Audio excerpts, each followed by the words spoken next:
Imagine this. Every single minute of the Second World War, on average, 25 human lives were lost. 25 heartbeats silenced for every 60 seconds that passed. Think about it. By the time you take a single slow breath in and let it gently drift out, someone, somewhere in that war, would never breathe again. And while you prepare for rest tonight, in 1942, at this very hour, entire cities trembled in darkness, and hundreds of people were swallowed by those same passing minutes. Perhaps your own grandfather once lay awake under the trembling echo of sirens, clutching a blanket in the basement of his childhood home, not knowing if dawn would ever come. Perhaps your grandmother whispered prayers in the dim candlelight as glass rattled in the windows above her. These stories are not far away. They are the quiet memories woven into the bloodline of almost every family alive today. And yet, war was not only fought on distant battlefields with tanks and planes. It lived in the silence between heartbeats, in the choices of ordinary people, teachers, farmers, mothers, and children who found themselves standing in the shadow of history's darkest storm. Tonight, I will not only tell you of armies and generals, of victories and defeats, but also of the fragile beating hearts that endured. You will discover how humanity clung to small moments of love, to laughter in the rubble, to light in the middle of unimaginable darkness. So now, let the world around you grow still. Feel the quiet settle over your body like a soft blanket. Close your eyes, and together, we will drift back into a time when the entire world cracked apart, and history itself held its breath. The year is 1939. The world still looks familiar in many ways. People rise each morning. They walk to work. They share bread and laughter. And yet, something has shifted. A trembling has entered the air. It begins quietly, like a faint vibration beneath the surface of life, until the sound grows, step by step, into something that can no longer be ignored. Listen. Do you hear it? The sharp rhythm of boots on the cobblestones of Berlin. Thousands of synchronized footsteps striking stone, echoing through narrow streets. The sound is mechanical, relentless, like the heartbeat of a machine that has awakened and begun to march forward. Far away, in London, the night sky hums differently. It is not the calm hum of distant traffic, but the heavy droning of aircraft engines circling above the sleeping city. The bells of ancient churches toll, not for worship, but as warnings. Deep, metallic cries trembling in the air, urging people to seek shelter before the storm breaks overhead. Close your eyes, and the scents arrive as vividly as sound. The bitter smoke of burning timbers drifts through Warsaw's streets, filling lungs with ash and memory. It clings to clothing, to hair, to everything it touches. In long lines that stretch across frozen sidewalks, the smell of coarse, dark bread rises faintly from bakery doors. Bread that is rationed, precious, divided carefully among the hungry. Hunger itself becomes an odor, sharp and metallic, lingering in the air like cold iron. Touch the world around you. The walls of the shelters are damp and rough against fingertips, stones sweating with the chill of the underground. Children press their palms against their mother's hands, searching for warmth, finding comfort in the softness of skin amidst the coldness of fear. In the trenches, soldiers feel the sticky weight of mud that clings to boots and uniforms. The ground itself seems alive, breathing moisture and darkness, refusing to release them. And in these places, so many long for simple sensations. A warm blanket, the silk of a pillowcase, the embrace of safety. Above, light changes. In London, windows are blackened, curtains drawn, so that not a single flicker might guide enemy planes. The only glow comes from candles, trembling flames that throw shadows against plaster walls. Sometimes, when the bombs fall silent, people dare to lift their eyes toward the sky. There, long fingers of light sweep back and forth, searchlights piercing the night, desperately hunting the bombers as they move invisibly among the stars. The sky itself seems restless, painted with moving beams and the orange flashes of fire rising from the streets. And yet, even here, amidst this growing darkness, life continues. A child whispers a lullaby to her younger brother, covering his ears so he will not hear the planes above. In the corner of a shelter, someone cracks a quiet joke, and for a moment, muffled laughter ripples like a secret rebellion against despair. Even as the world tilts toward war, the human spirit refuses to fully surrender. Now, take a slow breath. Imagine that tonight, you are not lying in your modern bed, but on a bed of straw, deep in the basement of a stone house in 1941. The air smells faintly of damp earth and smoke. Far away, explosions rumble like distant thunder. But here, in this small shelter, you are not alone. Around you, others breathe, others wait, others hope. And though fear lingers, there is also a strange kind of stillness, a shared heartbeat that steadies itself against the storm. She is called Zofia, a young nurse in Warsaw, with steady hands and a ribbon of hair that never stays tucked beneath her cap. In the mornings, she ties the ribbon anyway, as if order could keep the world from trembling. She knows the hospital by its sounds, the clink of enamel basins, the soft shuffle of slippers, the low hum of voices asking for water, for warmth, for someone to stand nearby and say that dawn will come. She carries a small locket in her pocket, a tiny silver oval with a pressed cornflower inside. Her mother gave it to her when the streets were still calm and the trams still rang like small bells. She touches the locket in the stairwell when sirens start. For courage, her mother had said. Zofia discovers that courage is not a feeling, but a rhythm. Breathe, bandage, reassure, repeat. Across fields far to the east, a man named Mikola lifts a gate made of weathered wood and steps into his orchard. The apples are small, green, determined. He runs a calloused thumb over one and thinks of storms, the way they arrive uninvited and leave branches torn and scattered. He stores potatoes in a cool cellar, counts the sacks, counts them again. Counting is a ritual that steadies him. In the evenings, he sits at a table that smells of resin and wax and listens to the river speaking softly at the edge of his land. He believes in the honesty of earth, seed, rain, harvest, until soldiers appear like a shadow thrown over noon. After that, he learns to make himself quiet, the way a barn door closes without a creak when the right hinge is chosen, the way a path through rye can hide a footprint if you step just so. He learns, too, that quiet can be a kind of resistance.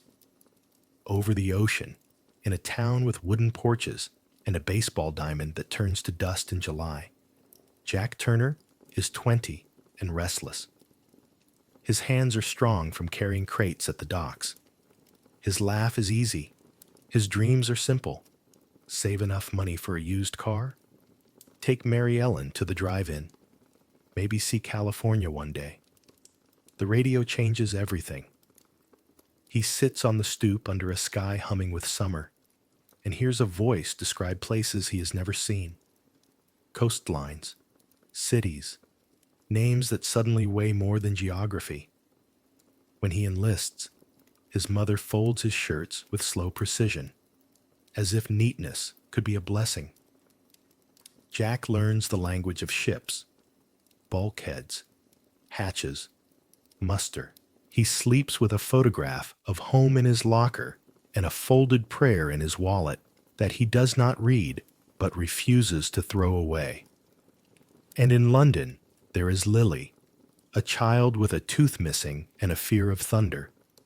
She likes to draw cats with very long whiskers and gardens with 1,000 tulips. At night, she counts the cracks in the ceiling and whispers the names of her friends as if naming them could keep them safe.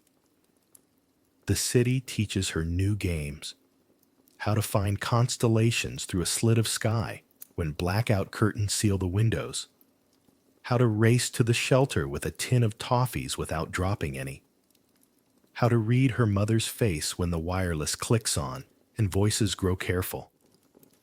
In the shelter, the benches are hard, but Lily is small and finds the corner where her mother's coat becomes a pillow.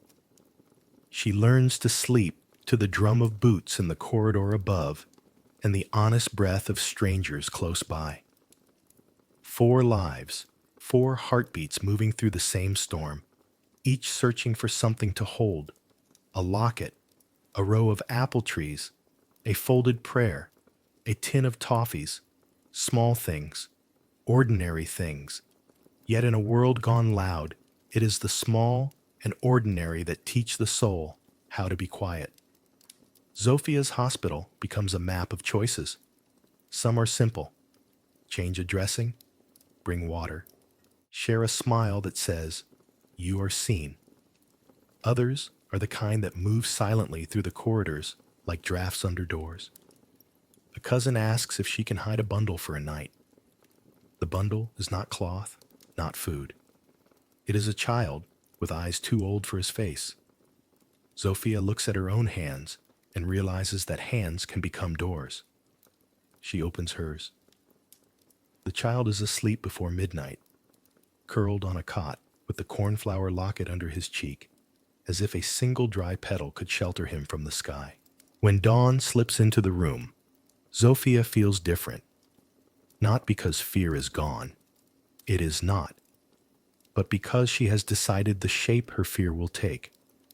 It will be a shield she lifts, not a wall she hides behind. Mikola's house gathers whispers the way a shawl gathers light. One evening, a figure appears at his fence, thin, exhausted, the color of dust. A neighbor? A stranger? In times like these, the distinction phrase. The man's shoes are worn to cardboard. He carries a scrap of paper with a name and a direction, and the tired hope of someone who has walked farther than his feet were meant to carry him. Mikola opens the gate. He knows what this means. He knows about the risk that grows like nettles along every path. But he also knows the language of hunger and the grammar of cold. He lifts a kettle to the stove and smooths a blanket with the same deliberate care he uses to plant seed potatoes in straight lines. Later, when soldiers knock and ask if he has seen anything unusual, Mikola discovers that his voice can be as flat as a field under snow. No, he says, and it is true in the only way that keeps the door from breaking. Jack crosses water until water becomes a kind of country. He learns to sleep to the ship's engine like a steadying lullaby, and to wake to the pitch and sway that turns daylight into a moving floor. He writes letters and begins them all the same way. Dear Mom and Pop, I'm fine, don't worry. He knows they will worry anyway, so he pockets the worry and spends it carefully, a small coin he refuses to waste on imagining futures that may never arrive. Somewhere in the dark of an unfamiliar coast, he sees the sky open with tracers like silent fireworks and feels the air itself lean. Fear visits. Of course it does. But he greets it like weather, a passing front he acknowledges and then steps through. He learns the names of the men near him, the jokes they tell, the songs they hum under their breath. He learns that friendship can be a rope thrown across a gap, something to grip when the plank beneath your foot is not there anymore. Lily becomes an expert in waiting. She can tell when a raid is coming by the way the cat curls its tail, or by the way her mother's hands, paws, flour dusted over the dough. In the shelter, she draws in a notebook given by a volunteer with kind eyes. She draws not the bombs and not the fires, but cups of tea, knitted scarves, a pair of shoes left neatly side by side, the ordinary defying the extraordinary. On a night when the all-clear takes longer than usual, an old man begins to sing, low and steady, a song about a river. The notes slip along the brick walls and settle into the breathing of the room. Lily falls asleep to that song and keeps it afterward like a charm, humming it under her breath whenever the ground seems to tilt. Time moves, and the storm moves with it. The four of them walk their separate paths that nonetheless bend toward one another in quiet ways. Zofia passes the locket to a courier one dusk, when shadows are long and careful. For safe passage, she says, closing the woman's fingers around the silver oval. The courier disappears into a city that has learned how to hold its breath. Weeks later, in a village where the river slows and lingers among reeds, Mikola finds a woman resting in his orchard, the locket glinting against the hollow of her throat. She drinks water cupped in both hands and tells him no story, because stories are dangerous. But her gratitude is an entire language. When she leaves before dawn, the locket stays behind, folded into a note with only 2 words written in a tight, tidy hand. For courage. Courage is not what Mikola feels as winter tightens. What he feels is responsibility, which is quieter, but lasts longer. He places the locket beneath a floorboard, then retrieves it days later when another stranger arrives. This one carrying a violin case and the stubborn dignity of those who insist on calling themselves by their own names. Mikola gives him a bowl of stew and the locket, as if the two belong together. Warmth for the body, a symbol for the road. He does not know where the man will go. He knows only that paths sometimes intersect not by accident, but by a kind of moral gravity. Jack ship docks, departs, docks again. He memorizes coastlines the way children memorize lullabies. He learns to read the horizon, the way clouds can mean shelter, the way quiet can be a warning. In a port town he does not know and will never see again, he trades his last American cigarettes for a small tin of sweets. He imagines a child somewhere who might be too brave for her age. He writes one more letter. Dear Mom, there's a girl here who could be Lily from up the street. She looked at me like I could turn the sky off with a switch. I couldn't. But I gave her a peppermint, and she smiled with the one front tooth missing. It fixed a small corner of the world for exactly 1 minute. He doesn't know why he writes that name, Lily. But when he folds the letter, he feels as if he has spoken to someone who needed the sound of his voice. In London, Lily opens a parcel at Christmas time. A parcel from strangers overseas, with wool socks and a bar of soap that smells like lemons, and a note signed in a careful hand, from friends you haven't met yet. She reads the words aloud, as if names might tumble from the letters. She eats a peppermint very slowly, so that the sweetness lasts. For a week, she keeps the wrapper under her pillow, like a shining secret. War insists on decisions. Zofia faces one in a stairwell that smells of carbolic and damp wool. A man has been brought in under a false name with papers that won't survive scrutiny. A guard waits at the end of the corridor, tapping a pen against a clipboard. Zofia feels the locket's absence like a missing step on a staircase. You look for it with your foot and find air. She meets the man's eyes. "This way," she whispers, guiding him past an office where files are stacked like bricks. She speaks to the guard in the tone she reserves for the most ordinary of requests, and discovers that ordinary can be a disguise that fits almost anyone. The man slips through a service door. Zofia continues down the hall with an empty tray and a heartbeat that pretends to be calm. Later, in the quiet of the linen closet, she presses both hands flat against the shelves and breathes slow and deep until the tremor in her fingers settles. She does not call herself brave. She calls herself necessary. Mikola is tested on a road rutted with cart tracks. A patrol stops him and asks where he is going and why. He points to his tools, names them calmly: spade, hoe, oil for the hinges on the barn. The soldier's eyes are tired, the kind of tired that can turn mean without warning. Mikola keeps his voice smooth, a river in late summer. The soldier waves him on. Only when the bend in the road hides him from view does Mikola exhale and touch the underside of the cart, where a child's fingers grip the beam, small and desperate. He whispers a story about apples in spring, about blossoms that look like bits of morning cloud. The child squeezes the wood the way Lily once clenched her mother's coat in the shelter.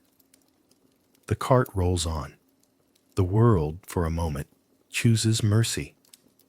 Jack stands on a beach that smells of salt, diesel, and something bright like metal in the sun. He thinks of the baseball diamond at home and the way dust hangs in summer when a runner slides into second.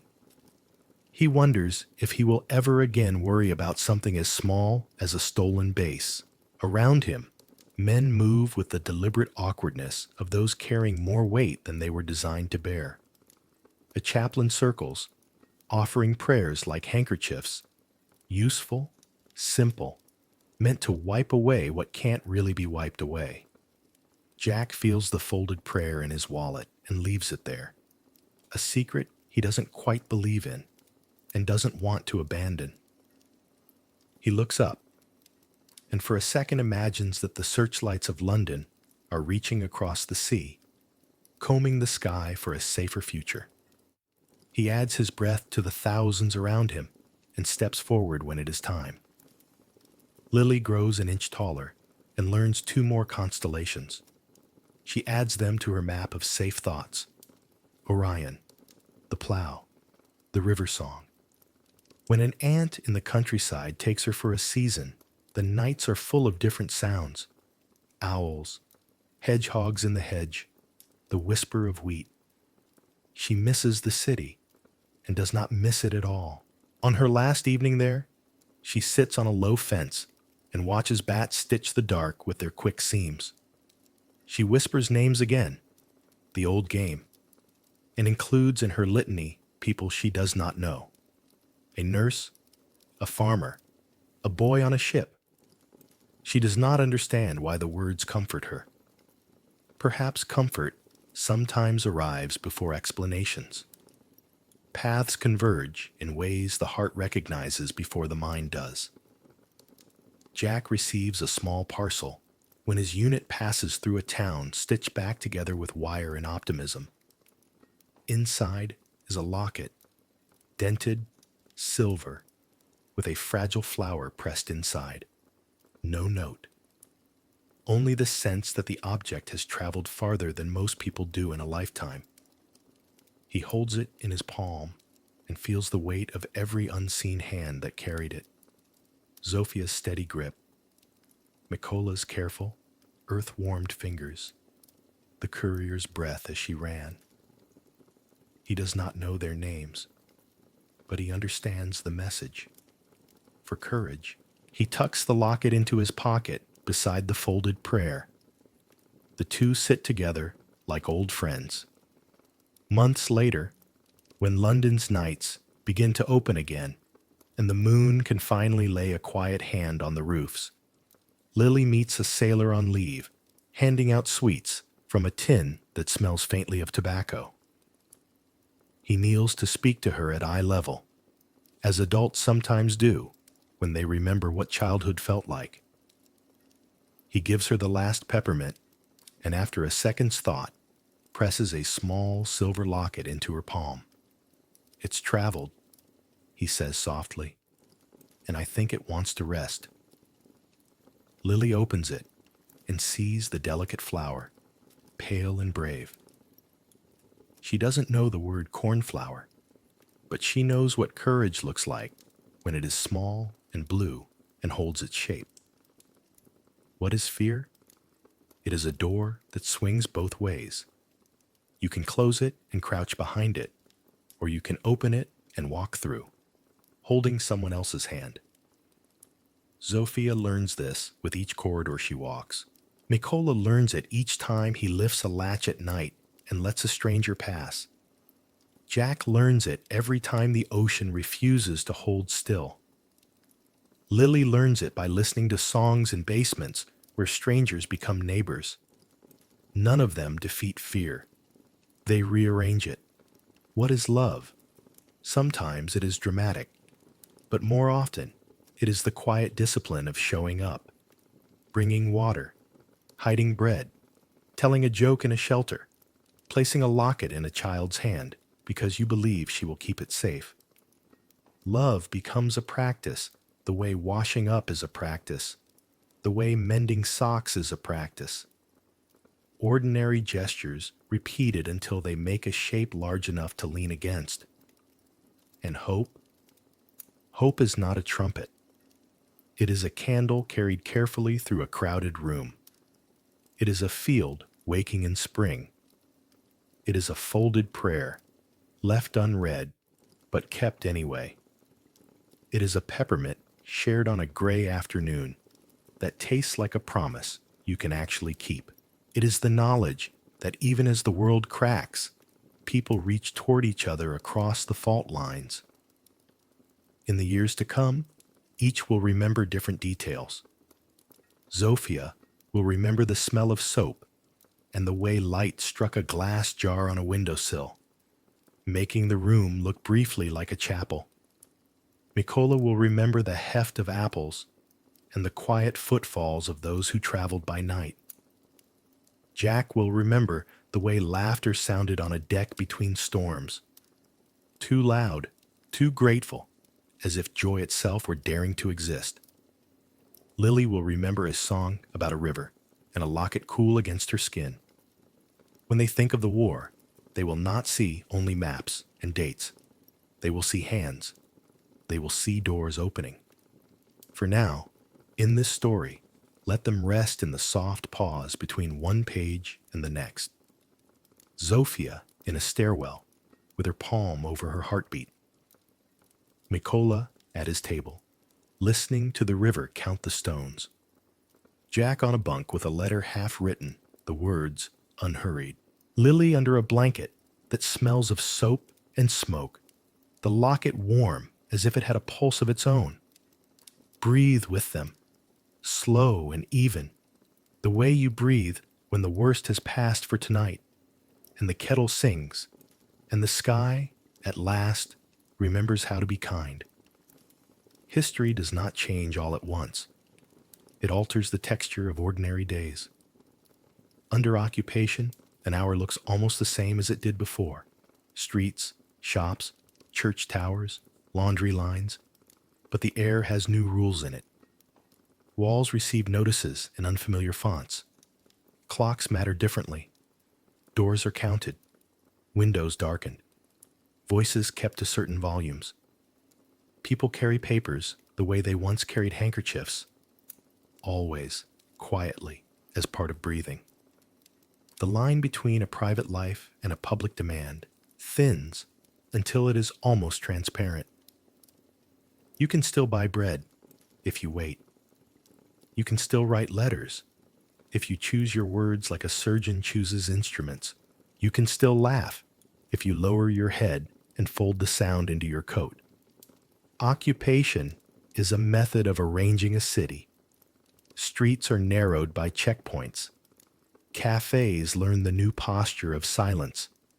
Schools are closed or monitored or moved into basements that smell faintly of chalk and coal.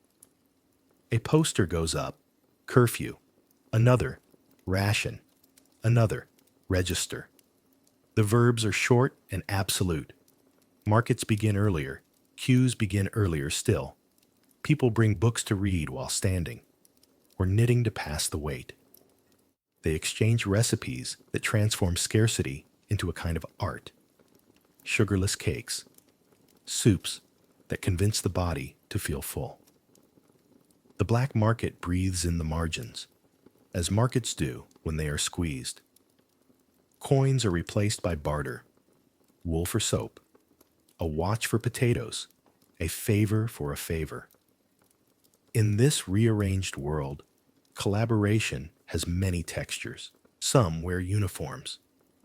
Others wear their regular clothes and add a new habit. A nod at the right moment, a word carried to the right ear, a signature placed where it is asked for. Some collaborate because fear is a persuasive language. Some because hunger speaks more loudly than conscience. Some because power, even borrowed, is a heady scent. And yet, even in the same apartment block, collaboration and kindness can share a staircase without meeting eyes. The grocer, who serves the occupier at noon, may quietly slip an extra crust into a child's bag by dusk. Judgment, once simple, grows complicated in the fog of necessary compromises. Resistance, too, is a method of arranging a city. It looks like a printing press, hidden behind a wardrobe. It sounds like soft knocking at midnight, like code tapped gently on a tabletop. It feels like a loaf of bread left on a windowsill that is not your own, like a hand steadying another across a border drawn in pencil and reinforced in steel. Much of resistance is not cinematic. It is typing, carrying, folding, remembering. It is choosing to misplace a file or repair a bridge poorly so it must be crossed slowly. It is teaching a banned poem to a child who will pass it along as if it were only a nursery rhyme. It is the great courage of small acts repeated. Daily life continues because it must. A family learns the arithmetic of ration cards, points and stamps, ounces and weeks. A tin of tea becomes a treasure, its lid pried open for special occasions, its leaves dried and used again, like a prayer recited more than once. People keep notebooks of substitutions: beet syrup for sugar, acorns for coffee, barley stretched into bread. In gardens behind row houses and in the corners of city parks, patches of earth become quiet revolutions. Victory gardens tilled with borrowed spades, turned over by hands that used to turn pages or steer trams or mend hats. Seeds, once simple, become symbols. Evacuation redraws the map of childhood.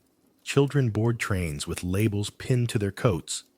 Names, destinations, a careful attempt at certainty. Platform goodbyes happen in a flurry of scarves, an instruction said twice. Right when you arrive. Mind your manners. Remember, we love you. In the countryside, spare rooms learn the new geometry of bunk beds and extra blankets. Farmers teach city children the slow vocabulary of animals and weather. City children teach farmers the quick humor of buses and stairwells and the rhythm of streets. Homes are refurbished by kindness. Places where a child's fear can be set gently on the mantel next to the clock and simply kept company. Women shoulder the weight of a widened world. In factories, they learn the choreography of machines: bolting, riveting, testing, measuring. In fields, they swing scythes, guide plows, keep time by the sun.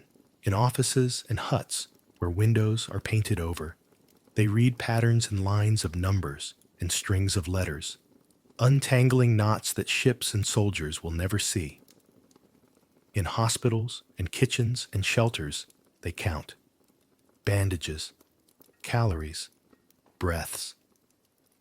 They are couriers on bicycles, librarians of rumor, archivists of hope. The image of strength shifts, but the essence does not. It is patience under pressure, precision under risk, the graceful bravery of showing up again tomorrow. Children become apprentices to resilience. They carry pails of water and baskets of coal. They collect scrap metal and bones and paper for drives that promise transformation. They practice draping blackout curtains quickly. They remember the route to the nearest shelter, the way other generations remember a favorite path to a swimming hole. School happens wherever it can. Church halls, kitchens, platforms between trains. With multiplication tables sharing space with instructions on what to do when the sky growls. Play adapts. A stick becomes a sword, and then, when swords feel too sharp, becomes a fishing pole for catching laughter in a bucket. Even fear cannot quite undo the human instinct to make a game of things. Churches, synagogues, and meeting halls refit themselves as shelters and soup kitchens. Altars hold both candles and ledgers. Sermons grow practical. Where to stand during a raid, how to care for a neighbor, why a bowl of stew can be a sacrament. Music is rationed, but still finds its way out of throats, a shared currency that, when spent, seems to increase. In quiet corners, faith does its ancient work, keeping watch with those who cannot sleep, writing meaning into margins that otherwise would remain blank. Communication becomes a delicate craft. Letters arrive like birds, exhausted from a long crossing. Each sentence wears a coat of restraint. Each blank space may hold more than the words themselves. There are codes woven into family news. The garden is flourishing might mean someone is safe.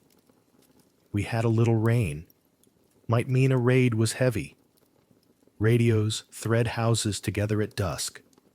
Voices from elsewhere spilling into kitchens and settling among teacups. And always there is the other radio, the one inside every home, the one called rumor, loud and breathless and not always true.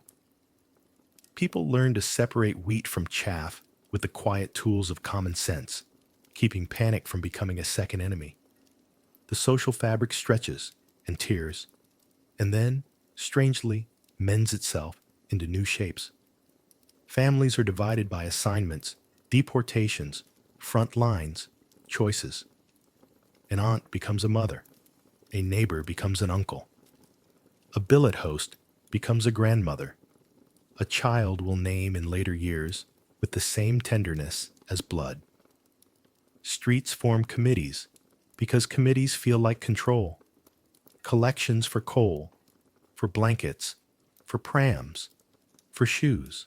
Air raid wardens become neighborhood tacticians of safety, walking the same blocks every night until their feet memorize the cracks in the pavement. Fire watchers climb roofs and keep watch with buckets and brooms, turning vigilance into lullaby. In occupied cities, silence develops a grammar. People invent ways of saying nothing that means something. A pause, a glance, a way of tying a scarf. The risk is shared by everyone who notices, including those who choose not to notice. A shopkeeper pretends not to see a message slipped under a loaf. A tram conductor drives 2 stops beyond his usual break before announcing it, giving a woman time to vanish into a crowd. The line between resistance and the act of not helping the occupier becomes a lit path many can walk. Yet there are sharper edges. Collaboration grows bolder in certain seasons or in certain people. Lists are made, names for labor, for questioning, for removal. The making of lists feels tidy. The consequences do not. Some wear new armbands as if putting on a coat against the weather. Some wear them as if they were chains. The community learns it cannot easily unthread the guilt of a few from the survival of many. Later, after the storm passes, this will be the hardest accounting. Who did what, why, and how to live again among faces you remember with different headlines in your mind. On the home front, across oceans, society rearranges itself to match a war heard through speakers and seen in newsreels. Factories run in shifts that blur night into day. Train stations learn the weight of departures. Posters ask for thrift and offer recipes that turn scarcity into pride. Neighbors share rides, share spare rooms, share tasks. A rubber tire is no longer a tire. It is potential. Boots, seals, lifeboats. The scrap of a saucepan might be a wing. An old newspaper might be a map in disguise. Communities hold collection days that feel like parades, except the floats are wagons piled with metal.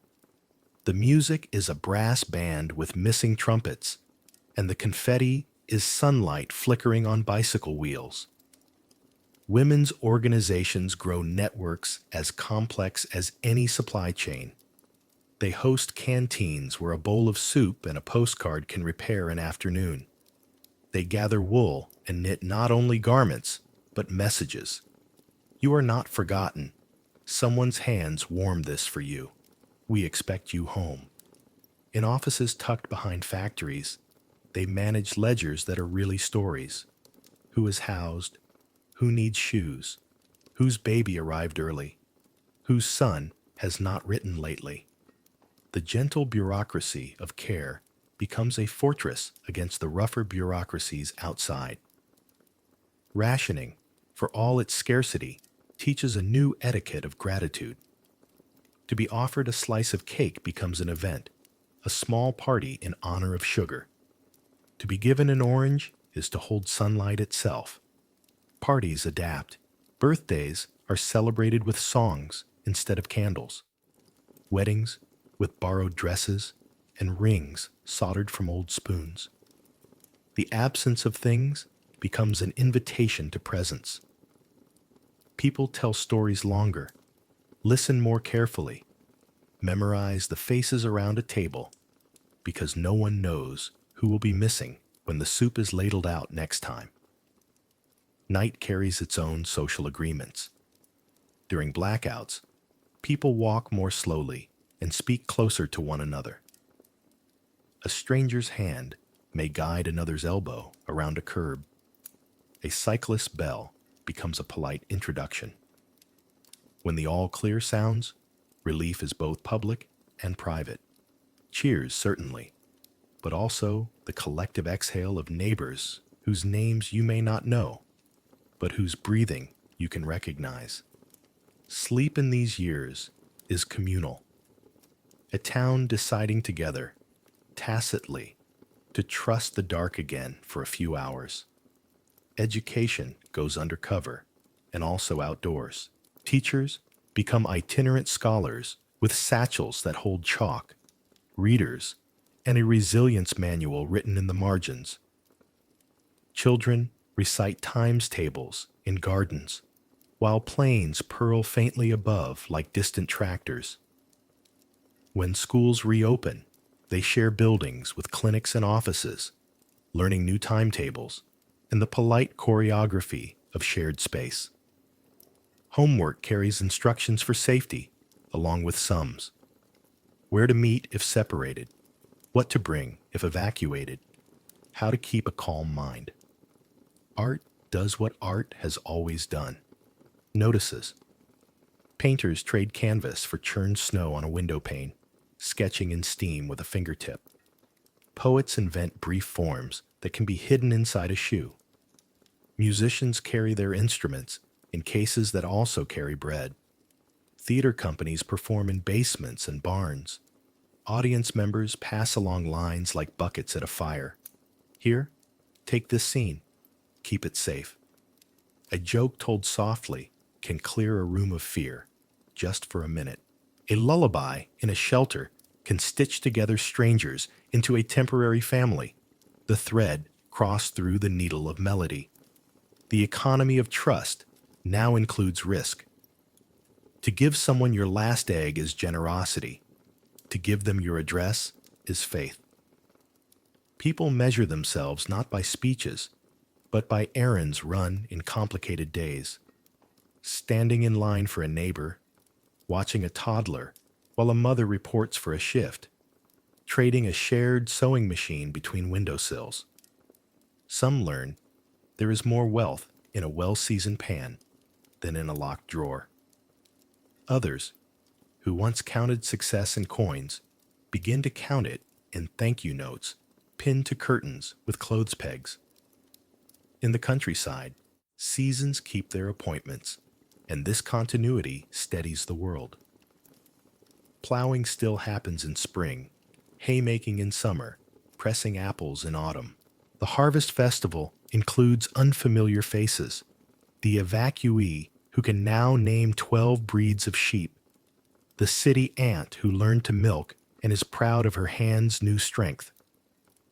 In the city, seasons become less visible, but you can hear them in the shoes. Winter's extra pairs of socks, summer's sandals mended 3 times, autumn's tapping of conkers in children's pockets.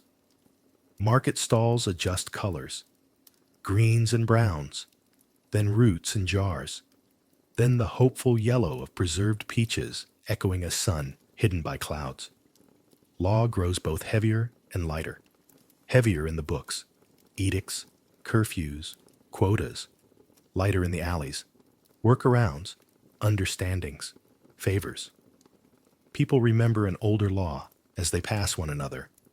The law that says we are responsible for each other. A landlord forgives a month.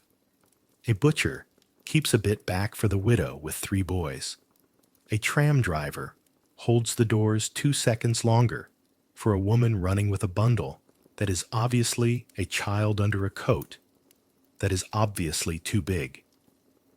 These are not headlines. They are the grain of a wooden table worn smooth by wrists over years. And when occupation loosens in one town and tightens in another, when the front lines slip like tides, society must practice the delicate art of return. Returning is not simply unlocking doors. It is relearning each other. It is meeting the eyes of the ones who stayed and the ones who left, and finding a vocabulary for both kinds of bravery. It is deciding, in councils and kitchens, how to count collaboration, how to reward resistance, how to find enough mercy to keep the future from inheriting only bitterness. Some places put up plaques, some plant trees, some do both, and then cook a large pot of stew, because hungry conversations go badly. Throughout these years, the social fabric is not only torn, it is quilted. New patches appear. Women's leagues, neighborhood watches, clandestine schools, farmers' cooperatives, repair circles, where a broken radio or a bent bicycle is fixed, not just because someone needs it, but because the act of repair says something larger. We will not discard what can be mended. Weddings pair unlikely cousins of circumstance, a dock worker and a cryptanalyst, a land girl and a violinist who once slept in a stranger's hayloft. Godparents are chosen not by lineage, but by proximity in a shelter on a night when the candles burned low. Family names expand to include the people who kept you warm. And always, behind the regulations and shortages, there is the weather of human feeling. Fear arrives like fog and then lifts. Grief lives like a second heartbeat. Anger splinters, sometimes dangerously. Kindness braids itself back together with surprising speed. Humor becomes a civic service. Rest becomes a duty. To sleep is to gather strength for the morning's cue, or the evening's watch, or the lunchtime note slipped into a pocket that must reach a certain door by dusk. If you listen closely, you can hear the minute instruments that kept society playing. A pencil, a kettle, a bicycle bell, the stamp for a ration book, the careful shuffle of cards at a canteen where a soldier and a seamstress shared a deck and forgot, for 8 hands, the size of the world's sorrow. You can hear, too, the heavier instruments, the factory whistle, the ship's horn, the typewriter's insistence, the courthouse gavel when the war's dust begins to settle. And under it all, a human drone, the sound of people deciding, again and again, that community is not an accident of geography, but a daily choice. Occupation, resistance, collaboration, ration, evacuation, reknitting of the everyday. The war broke families and built new ones. It loosened the grip of some traditions and tightened others. It asked impossible things and then taught people to do them by breaking them into smaller tasks. In the end, the social context of those years is not only a list of policies or shortages. It is the memory a city keeps in its walls, that windows once were blacked out, that gardens once grew beans where roses used to climb, that a locket once passed from hand to hand to hand, carrying a single word across borders, courage, until a child wore it and a neighborhood slept a little easier. Now, let the camera lift from the streets and tilt toward the wider map. The personal threads and the social weave together, and the pattern becomes history. Fronts and campaigns, conferences and surrenders, dates that textbooks remember. We will step there next, gently, and consider the great currents that moved beneath the small boats of ordinary days. For now, breathe in the quiet industry of people keeping one another alive, and breathe out the knowledge that even in a rearranged world, the heart keeps rearranging itself toward kindness. Lift your gaze now, gently, from streets and shelters to the wide map. Watch the continents exhale clouds, the oceans turn like slow gears, the borders ink themselves darker and then blur again. We will move quietly along the great currents that carried millions of small boats. Lives like Zophia's, Mikola's, Jack's, and Lily's, across the storm of the Second World War. It begins in September 1939, a split in the world's surface. Germany invades Poland from the west, and soon the Soviet Union presses from the east, 2 blades closing on a single page. The method has a new name: Blitzkrieg, lightning war. Armor and aircraft moving in fast, coordinated strokes that break old defenses like dry twigs. The map tightens. Poland is partitioned. Refugees follow the rails, the roads, the rivers, seeking edges that move away as they walk. By spring 1940, the storm steps north and west. Denmark falls in a day. Norway reels. Then the Low Countries, Belgium, the Netherlands, Luxembourg, like dominoes nudged by a heavy hand. France, ancient, proud, breaks in weeks, not years, and Paris learns the color of occupation flags. A government flees. A general in exile speaks to his people through the thin wire of radio. Across the Channel, Britain stands alone in Europe, its coastline like a jaw set against a blow. The Battle of Britain is fought in the air and in the nerves. Dogfights etch white letters in blue skies. Children read them like clouds. Night after night, the Blitz lowers a lid over London and other cities. Searchlights comb the dark. Fire watchers wait on the roofs. The underground turns into a city under the city, with lullabies and dominoes and tea brewed in kettles, that learn the rhythm of sirens. The island holds, the air war bends and thins. The promised invasion does not come. Somewhere, a future begins to believe that it might exist. But the map does not sleep. In June 1941, Germany turns east and tears open the largest front the world has ever seen. The code name is Barbarossa. The reality is millions of soldiers moving across fields and forests toward the Soviet Union, where summer dust becomes autumn mud, becomes winter iron. Cities like Minsk and Kiev and Smolensk learn new vocabularies for loss. The siege of Leningrad tightens like a belt that will not loosen for nearly 900 days. Later, Stalingrad becomes an icebound anvil where momentum itself is hammered into a new shape. Street by street, room by room, a tide turns that will take years to reach the western edge of the map again. Alongside the campaigns runs a darker river, the systematic persecution and murder of Jews and other targeted groups. The Holocaust, the destruction of communities that had shaped European life for centuries. Ghettos are sealed, trains are filled, camps are built not to hold, but to erase. Even in a bedtime story, we must look toward this truth with reverence and care. Remember the names. Remember that neighbors hid neighbors. Remember that many could not be saved. Memory here is not a firework. It is a candle we carry carefully, that it may keep burning. Far to the east, another current gathers.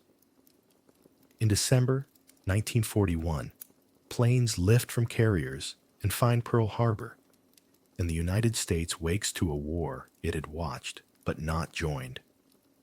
The Pacific, wide as an idea, becomes intimate with coordinates and atolls.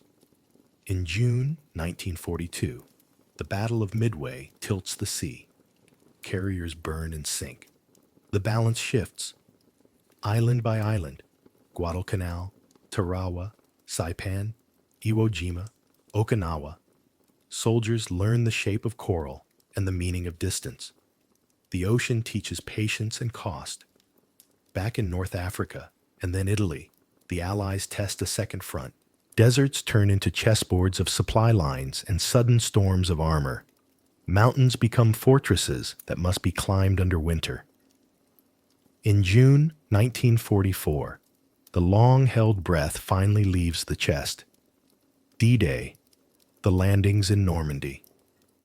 The sea is crowded with hulls, the sky with paratroopers, the beaches with 1,000 acts of courage and fear braided together into progress. Hedge by hedge, town by town, France is liberated. Paris inhales its own name again. From the east, the Red Army pushes through cities whose names became poems of endurance. Kharkiv, Kyiv, Vilnius, Warsaw, each with a different measure of rubble and resolve. In January 1945, Auschwitz is opened, and the world sees a part of itself it will never again be able to pretend not to know. In May 1945, Berlin is a broken hive. The noise stops, a signature dries, and victory in Europe is declared. Church bells ring. People dance in the streets. Others sit very still and weep for names that will not answer. The war in the Pacific continues. Plans are drawn for an invasion of the Japanese home islands. Estimates are tallied in numbers that taste like metal. Meanwhile, a new force has been prepared in desert laboratories. The atom split, the sun borrowed, and placed inside a steel shell. In August 1945, Hiroshima and Nagasaki are seared. The Soviet Union enters the war against Japan, and the Emperor's voice, most citizens have never heard it, filters from radios in rooms gone quiet. The surrender is signed aboard a ship in Tokyo Bay in early September. The map stops bleeding, outwardly, inside families, inside nations. The healing will be longer. When the dust begins to settle, The political atlas is not the one that lay on desks in 1938. Germany is divided into occupation zones. Berlin is quartered like a compass. The line that will later be called an Iron Curtain lowers, slowly, through Central and Eastern Europe. Alliances harden into the early Cold War. Words like sphere and bloc become furniture in diplomatic rooms. Borders shift. Populations move, some by choice, many by decree or desperate necessity. Japan is occupied and reordered. A new constitution drafted with words that try to steer the ship away from future storms. Across Asia and Africa, colonies look at the ruins of European empires and hear a clock strike a different hour.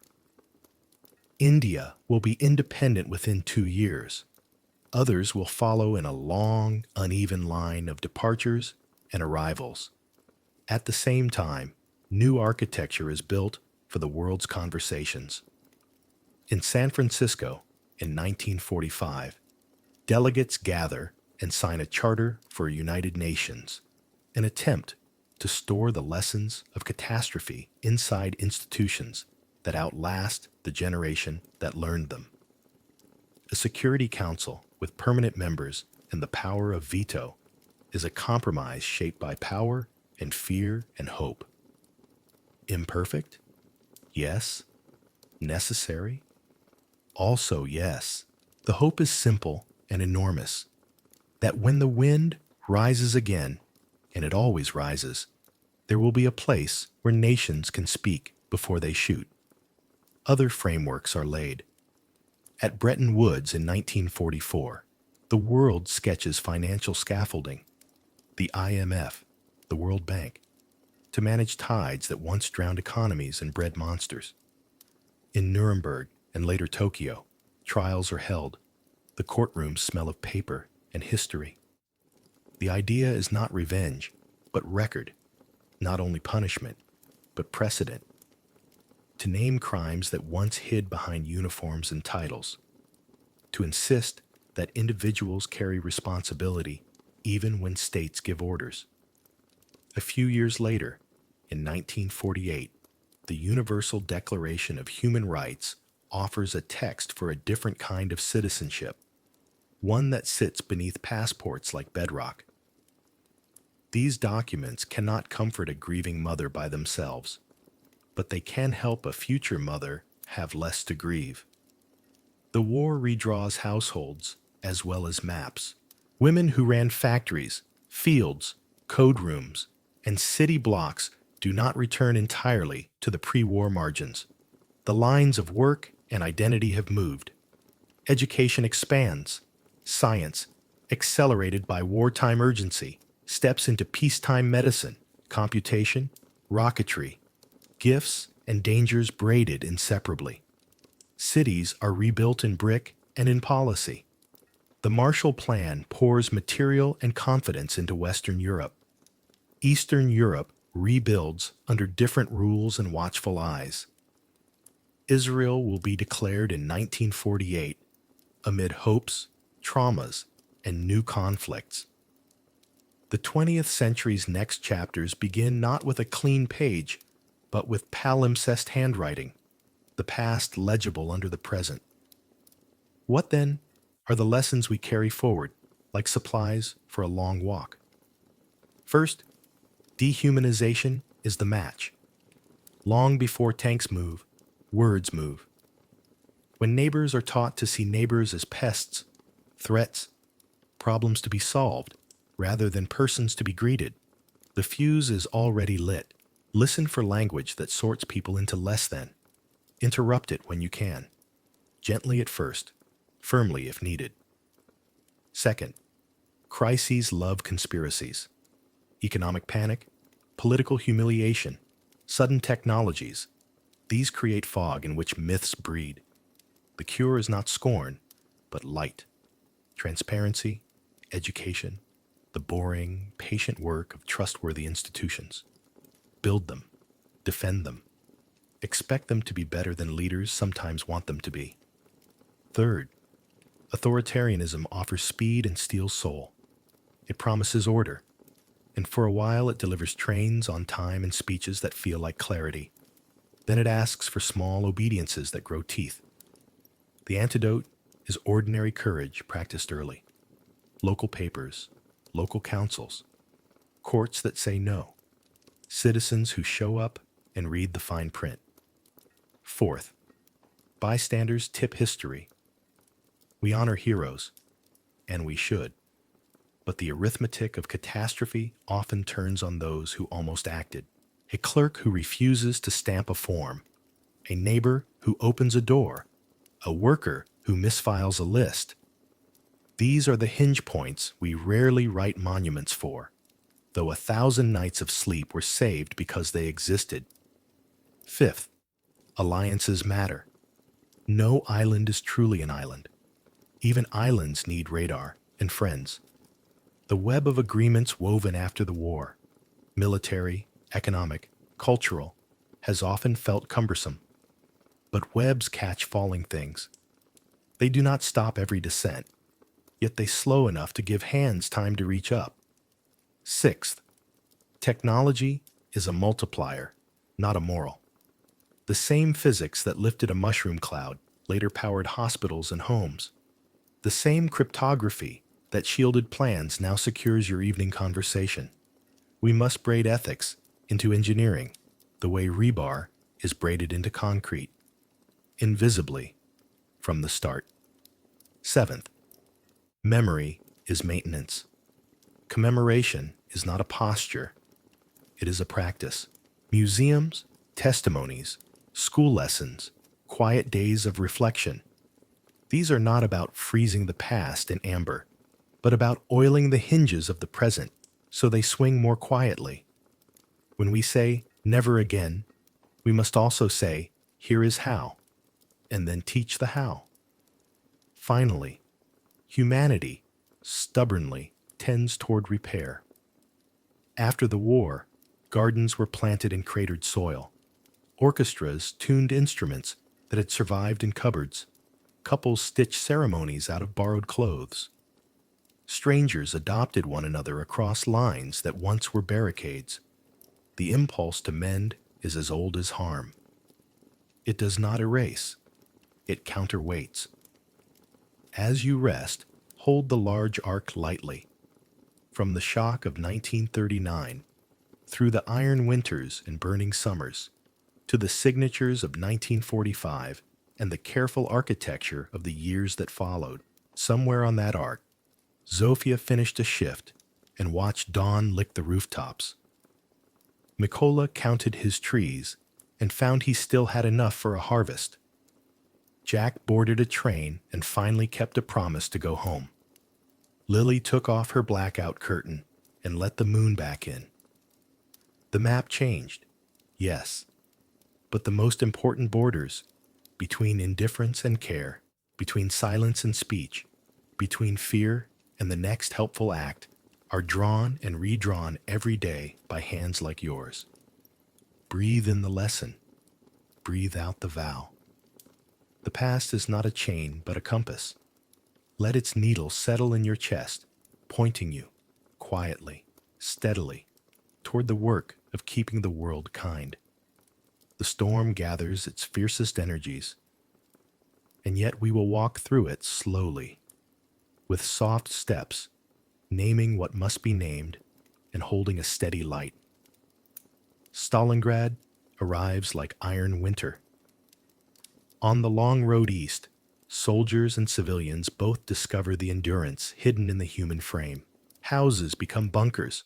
Rooms are measured in meters gained and lost. The river breathes steam. The wind is a blade. In this frozen crucible, momentum changes shape.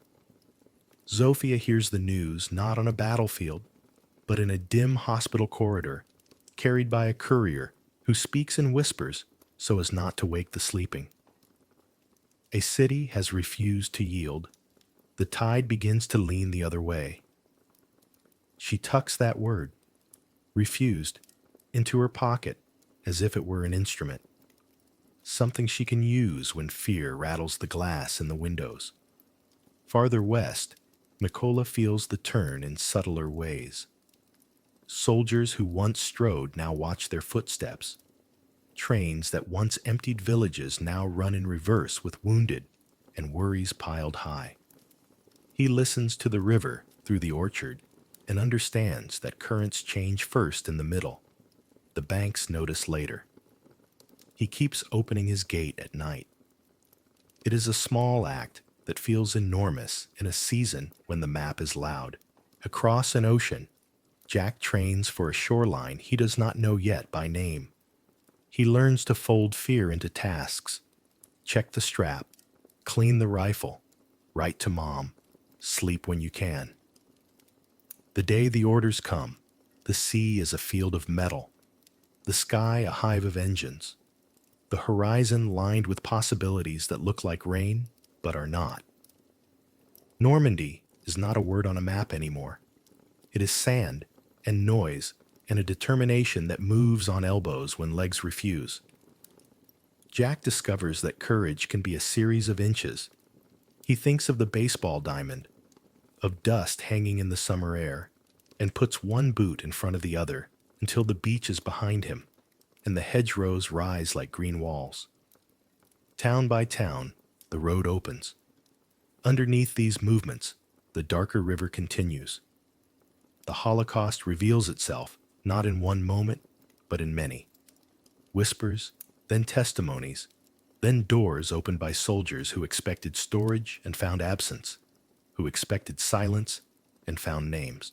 Zofia stands at the edge of a ward where the survivors lie, with faces that make the room feel larger and lighter and unbearably heavy all at once.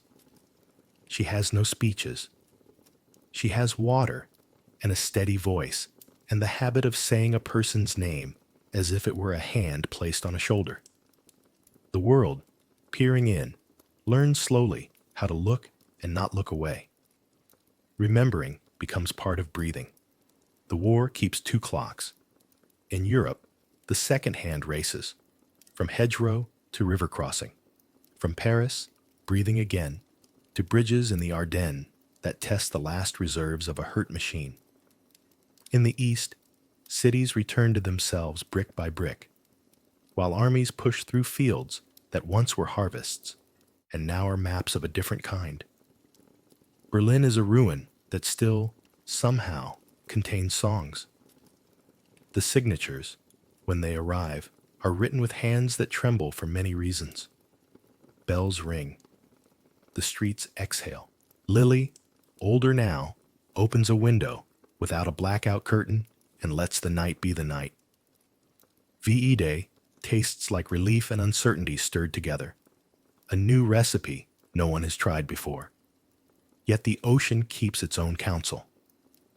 Jack, preparing to be sent once more, hears the word Okinawa and knows the cost has not finished counting itself. Planners weigh futures in numbers that taste like metal. And then, a different fire. Hiroshima, Nagasaki. Suns brought down into a single breath of light that does not feel like daylight at all. In homes, in huts, in city rooms, people bow their heads without quite knowing where to place their sorrow. Technology has leapt. The human heart must catch up. The emperor speaks. Radios become chapels. On a quiet bay, paper rustles, pens scratch, and the world shifts from war to what comes after. The second clock stops. The night before, capitulation is strange everywhere, like the hush before a storm in reverse. In a farmhouse, Mikola sits at his table and hears only the river and a last patrol passing like a memory. In a hospital, Zofia tidies a shelf twice that does not need tidying and notices her hands have finally stopped shaking. On a ship, Jack leans on a rail and watches the moon lay a path of silver across black water, as if drawing a road he might take home. In London, Lily rests a palm against the cool glass of a window and feels the city's pulse slow, as if history itself were pausing to choose a new direction. A quiet so deep, it feels like the air itself is listening. The world is about to turn, gently and all at once. And then, the turn. The instruments of surrender are signed. Commands ripple outward. Stand down, come back, begin again. The engines of war idle, then fall silent. Factories retune. Ships adjust their ballast from ammunition to passengers. The first trains of return rumble toward towns that have practiced welcoming in their imagination for years. Resolution begins with arrivals and with absences. Doors open, and people step across thresholds like cautious swimmers finding bottom. Some come home quickly. Some come home slowly, from roads that have no mile markers. Some do not come home at all. Empty chairs mark the map of grief inside the map of peace. Families learn new rituals, leaving a place said anyway, telling stories that place the missing in the present tense so they can sit among the living. The work of mourning is measured not in days, but in kindnesses. Daily life, that indispensable instrument, begins to play again. Ration books are closed and then reopened for rebuilding. Gardens that fed necessity now feed hope. Sewing circles stitch uniforms into school clothes. Zofia wraps the locket in a square of clean linen and places it in a drawer, not because it is finished, but because it can rest. She studies to heal in ways that do not require bandages, learning the medicine of memory, the patience of listening. On her windowsill, a plant with tough leaves leans toward a square of sun that returns at the same hour each day. She times her tea by it and smiles at the predictability. Mikola replants the orchard where some trees are missing and some have surprised him by living. He grafts branches, learning which joins will take, which will not. Children who once hid under carts now chase each other between rows that smell of green promise. When apples come, he sends a basket to a neighbor who took strangers in, to the teacher who taught tables in a kitchen, to the woman whose bicycle carried more secrets than a safe. He does not say thank you with speeches. He says it with fruit. Jack walks familiar streets that seem narrower now, as if his years away had expanded his eyes. He finds the baseball diamond and stands at second base, touching the bag with his boot, like a pilgrim greeting a shrine. He does not overhand the ball right away. He rolls it between his palms to remember its weight. Mary Ellen's laugh sounds exactly as it used to, and not at all, because now it carries the echo of letters, the rhythm of waiting. Jack keeps the folded prayer in his wallet and reads it for the first time on a quiet afternoon. The words fit, finally, like a shirt you thought was too small until you put it on and discovered it had stretched to meet you. Lily moves the blackout curtains to a trunk where old things sleep. She tapes glow-in-the-dark stars to her ceiling and learns new constellations that require no sirens to see. School returns to a regular building. Desks realign. The teacher writes September on the board with a stick of chalk that squeaks like hope. Lily brings the locket for show and tell and says simply, "It traveled to keep people brave." No one laughs. Everyone nods. Some things do not require long explanations. The city and the countryside practice repair. Streets are cleared by neighbors who have learned the choreography of lifting together. Bricks are stacked into new houses that smell of lime and possibility. Libraries reopen with shelves that ask for donations and receive them. A book read by the light of a candle in a shelter. Another carried in a rucksack across a continent.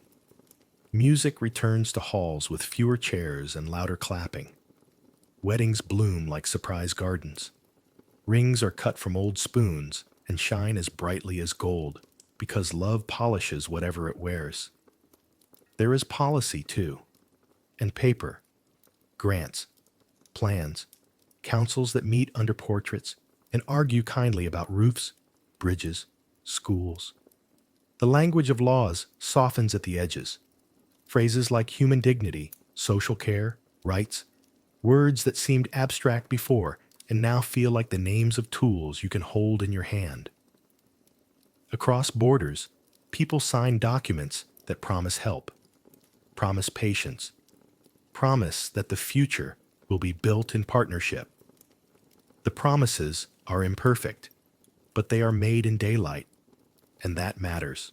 The empty chairs do not fill, but they gather companions, photographs, letters, stories told at tables while soup steams and spoons clink, a quiet liturgy that keeps the absent present without trapping the living in yesterday. Some families plant trees and watch them take root. Some write names on stones. Some light a candle once a year and let the silence speak for them. Grief learns to share the room with laughter, with work, with the sound of a radio that talks about weather again. At last, the world remembers how to sleep. Not the sleep of exhaustion with boots on and one eye open, but the deeper kind that trusts morning to arrive. Factories hum less, streets quiet earlier, church bells return to Sundays. In bedrooms with repaired windows, people discover that night is not simply the absence of day, but a presence with its own gifts. The moon is allowed to roam across rooftops freely. The stars take up their old posts. Crickets resume their patient counting. Before you sleep, listen once more to the gentle arithmetic of this chapter. Stalingrad's refusal, Normandy's advance, the unveiling of horror and the vow to remember, the terrible new light over Hiroshima, and the resolve to step carefully into the age it opened. A world shifted from despair toward hope, not in a leap, but in thousands of steps. Boots on sand, hands on stretchers, pens on paper, seeds in soil, fingers on strings, spoons against bowls. The climax was not a shout, but a deep collective breath, held through a night of listening, and then released into a new morning. Let that morning come to you now. Let the engines of worry idle down. Let the room grow kindly around you, the way kitchens did when kettles sang, and the way city streets did when the all-clear sounded and neighbors looked up at the same gentle sky. The war in our story has resolved into return and rebuilding, into memory and the work of care. The rest of the night belongs to quiet. Breathe in. Hold. Breathe out. You are safe. The light in the hall is soft. The world has turned. There is a way the past rests its hand on the present, softly, not to startle, but to remind. War is a shadow that proves there is light. It moves when the light moves. It grows longer at certain hours and shorter at others. It can look enormous on the wall and yet be cast by something small. When we speak of the Second World War, we do not summon the shadow to scare ourselves. We invite it so we can measure the brightness of what we have now. Quiet streets, ordinary mornings, the permission to plan tomorrow without asking anyone's leave. Peace is not the absence of sound. It is the texture of sound when it is kind. A kettle beginning to sing, a bus braking gently at a corner, a schoolyard at recess, that cheerful weather of voices. Peace is also the right to boredom, the errand that takes too long, the line that tests your patience, the meeting that drifts. These annoyances are built on a precious foundation: safety. When the world is safe enough, our minds are free to wander, to imagine, to make. Memory asks us to keep noticing this, so we do not sleepwalk past our good fortune. The war taught something that cannot fit neatly into textbooks. The human heart holds more than one feeling at a time: courage and fear, sorrow and stubborn hope, weariness and a refusal to quit. Peace is how we practice that capacity without the emergency. We hold our disagreements without breaking the room. We carry our hurts without handing them to strangers. We keep reaching for one another, even when the day has been long. The disciplines of peace are gentle but exacting: listening, patience, curiosity, repair. They are not dramatic. They are how civilizations breathe. We live in a world built on ruins and on the dreams of those who survived. The ruins are not always stones. Sometimes they are habits the war made necessary that we now can retire. The instinct to hoard, the reflex to shout, the urge to sort people too quickly. The dreams are practical and beautiful at once. Schools with open doors, hospitals that heal without asking whom you loved, laws that try, imperfectly, persistently, to keep power from becoming appetite. Documents drafted by tired hands in 1945 still sit beneath our daily lives like bedrock. You may not see them, but your morning commute runs over them. Your vote lands on them. Your news glances off their edges and becomes a conversation rather than a command. Think of your own day: the crossing signal that favors pedestrians, the library card that costs nothing, the passport that takes you across a border where the guard stamps the page and says welcome because the world has decided paperwork is better than barbed wire. These are not accidents. They are repairs that held. They were imagined by people who had seen what happens when repair fails. The shadow of war also trained us to notice warnings in language. When speech begins to sand the edges off people, when neighbors become problems, when complexity is mocked as weakness, memory clears its throat. Not to scold, but to remind. The worst things do not begin with tanks. They begin with stories that flatten and accuse. Our answer is more careful stories, ones that hold the weight of facts and the warmth of faces, ones that make room for a person to be more than the easiest thing to call them. There is another kind of remembering that matters just as much: gratitude for the quiet tasks that never make the news. The volunteer who keeps the park clean, the clerk who notices a small mistake before it becomes a large trouble, the nurse who adjusts a pillow and makes sleep possible, the teacher who sees the shy child and invites a voice out into the open. During the war, these same gestures were sometimes literally life-saving. In peace, they are still a kind of rescue, the daily rescue of one another from loneliness, confusion, or the drag of a difficult week. If you listen at night with the windows open, you can hear how peace sounds in your town. Tires on wet pavement, a train talking to itself as it passes over a seam in the track, a dog settling on a rug, someone laughing on the phone in the apartment across the alley, and then that laugh turning into a whisper because it's late and the world is sleeping. During the war, night was a negotiator: sirens, blackouts, maps drawn in darkness. Now, night can simply be night. This is not a small gift. We inherit more than safety. We inherit responsibilities that are light enough to carry and heavy enough to matter. To vote when voting feels dull. To read the full article. To take a breath before replying. To learn names we do not need strictly for ourselves, because dignity is richer when it recognizes itself in others. To travel well, not as conquerors of itineraries, but as guests. To argue in good faith and end the conversation still willing to share a table.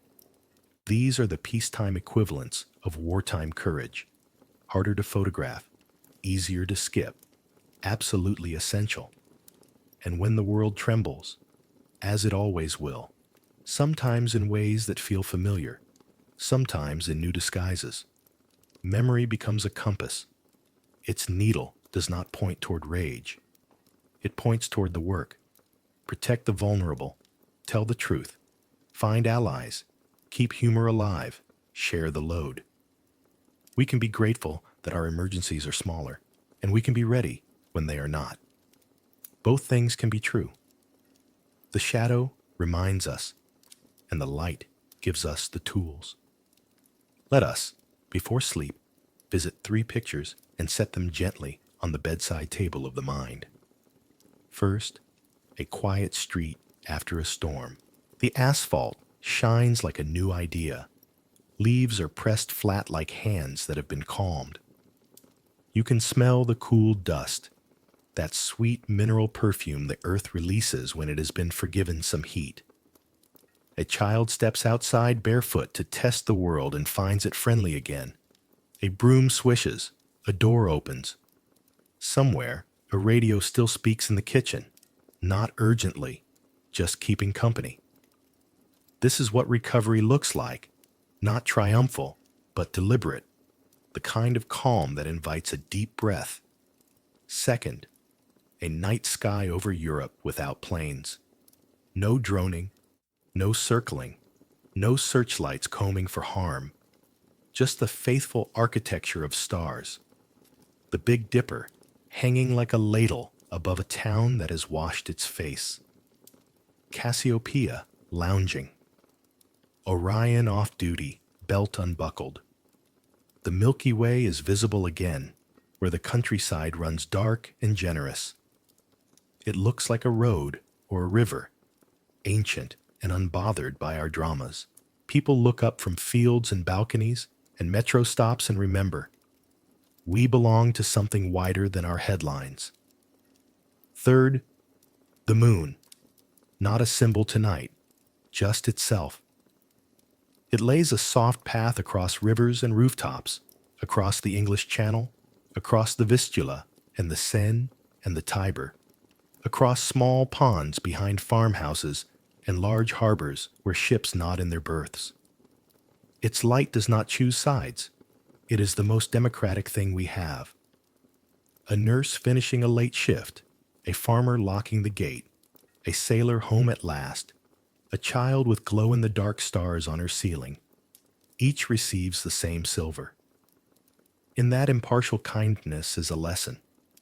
Much of what steadies us is shared. You do not need to hold all of history in your hands. You only need to keep open the part of your hand that can help, and close the part that forms a fist too quickly. You do not need to carry every story. Carry one well. The story of your street, your family, your workplace, your own temper. Keep it honest, and it will keep you useful. Remember those who made this quieter world possible, and let that gratitude travel into your choices like a steady current. Tonight, as you settle, let the shadow step back to the wall where it belongs. Let the light belong to you. Feel the ordinary furniture of peace around you, the lamp, the book, the glass of water, and honor it with attention. These objects are the grandchildren of courage. Let your breath lengthen, unhurried, like a road after repairs. Inhale the cool air. Exhale a little of the day's weight. If a thought arrives with hard edges, soften it by placing it in the larger frame. We came through. We learned. We are still learning. The street outside is quiet now, wiped clean, as if by a gentle cloth. Over the continent, the night sky is simple again. Only stars, only moon. That is enough. Let the world be held by that silver for a while. Let your eyes grow heavy, the way windows do when the last light leaves the kitchen. Let the lessons of memory curl up near your pillow, not to worry you, but to keep watch so you don't have to. When you are ready, we'll guide the breath a bit more and let sleep come like a friend who knows the house. enters softly and moves the chair closer to the fire. For now, rest in the knowledge that peace is being made even as you lie here, made by patience, by humor, by small courtesies, by ordinary courage you will practice again tomorrow. The shadow stays at the edge, the moon keeps its post, and you, dear listener, are safe enough to close your eyes. Set everything down now. Let the room become a small harbor. Let your bed remember your shape. Warmth of home, a quiet lamp, a blanket that keeps the day at the door. Whisper of wind, soft along the window, friendly in the leaves. A quiet, peaceful sleep, arriving like a tide that takes its time. Breathe in, slowly, as if you're gathering light. Hold, just for a heartbeat. Breathe out, longer than the in-breath, as if you're releasing a little weight. Again, in, gentle. Hold, light, out, easy. Let your eyes grow warm and heavy. Forehead smooth, jaw unhooked, tongue resting. Shoulders melting into the mattress as if the fabric itself is kind. Arms loose, palms open, belly soft, hips settling. Legs long and quiet. Feet warm, like stones that have been sitting in the sun. Warmth of home, the safe rhythm of a house at night. Whisper of wind, a soft friend at the sill. A quiet, peaceful sleep. Closer now. Imagine a calm street after rain, the pavement dark and clean, a broom somewhere, the hush that follows a storm. Imagine a sky without engines, only stars, only the moon's soft compass. Imagine a small silver locket resting on a nightstand, its journey complete, keeping courage like a tiny blue flower inside your room. Inhale, gather comfort, hold, just enough. Exhale, let the last hard edge of today go. If a thought arrives, give it a chair by the door and a blanket. Tell it kindly. We'll talk in the morning. Tonight is for rest. Warmth of home, a steady heartbeat in the walls. Whisper of wind, the earth breathing with you. A quiet, peaceful sleep, drifting nearer, slower, sure. Count softly with the breath if you like. In, 2, 3, 4. Pause. Out. 2, 3, 4, 5, 6. Again and again. Each round like smoothing a page. Each exhale like turning a light down one more notch. Let memory become a candle, safe behind glass, keeping watch while you rest. Let gratitude be a soft quilt, stitched from small kindnesses, tucked to your chin. Let your whole body learn the lesson of the pillow. Everything can be lighter now. Warmth of home, whisper of wind, a quiet, peaceful sleep. May this night bring you the quiet that millions lack then, and may your sleep be peaceful. May your breath be slow and generous. May your dreams choose gentle roads. May the moon keep its post at your window, and the stars keep their small, faithful promises. Nothing more is required. Noticing the comfort is enough. Breathing is enough. Resting is enough. In, soft, out, slower. The room grows kind. The world grows distant. And your body, wise and grateful, does the simple, ancient work of sleep. Warmth of home, whisper of wind, a quiet, peaceful sleep now.